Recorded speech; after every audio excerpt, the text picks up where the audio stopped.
Hello students, Mr. John here. Welcome to Chapter 4, Lesson 3. Today we're learning about culture and society.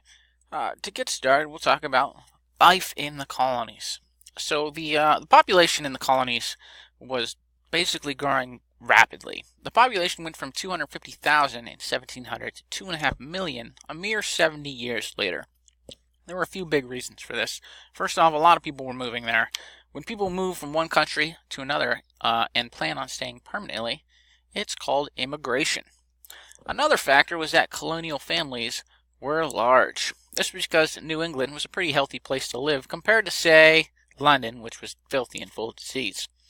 Babies and mothers survived more often, leading to larger families.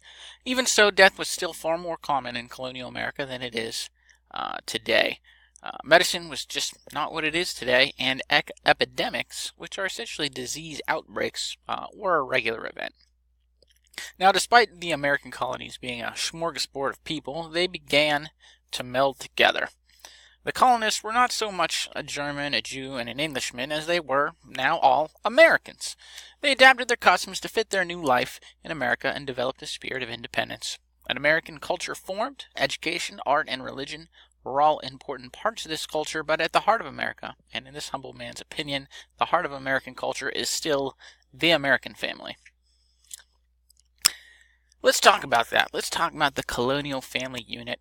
In colonial America, as it is through much of history, men ran the household. They mostly worked all the time. They ran the farm or the shop and built the home, and they built the barn and the stables with their bare hands.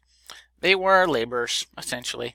That's not to say that wives didn't do any work. They ran the household and raised the children. And for any of you that have an experience with domestics, you know that that is not an easy task. It's a lot of hard work. Unmarried women might work as maids or cooks. Some women even ran business, but they could not vote. The sons might work as apprentices, working with a skilled craftsman to learn a trade. Oftentimes, they just took up whatever dad did, and women, little girls, were basically raised, to be housewives. Here's a picture of a colonial family. Look at all those children. Now, these look like wealthy folk. Their fancy clothes. Now, education in the colonies was varied regionally. In New England, they were very religious. Remember, Puritans, separatists, those Puritans in particular in Boston, very religious.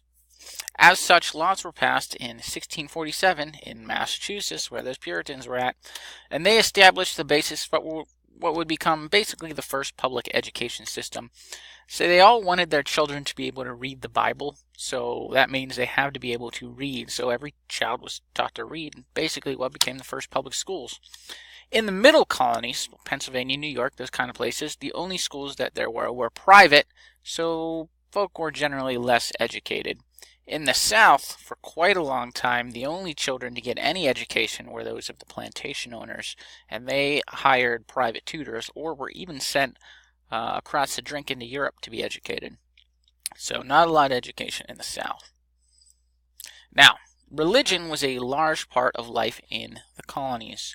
There was a religious event called the Great Awakening, and it was a time of religious revival sweeping through the colonies. Men of the book, priests, pastors, reverends, that kind of thing, such as Jonathan Edwards and George Whitefield, traveled through the colonies delivering powerful public sermons.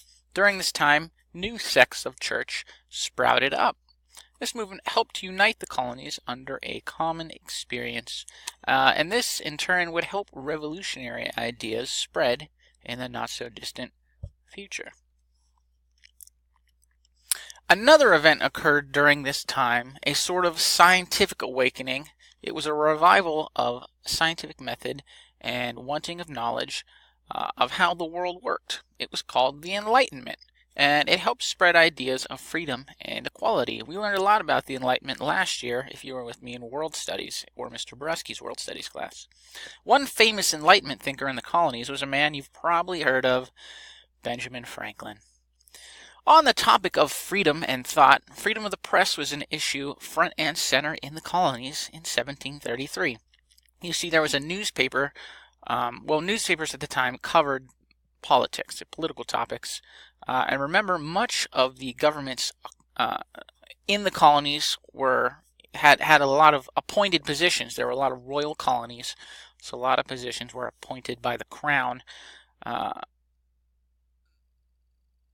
Some appointed officials didn't like being criticized by the colonial newspapers, and they made a move to censor them.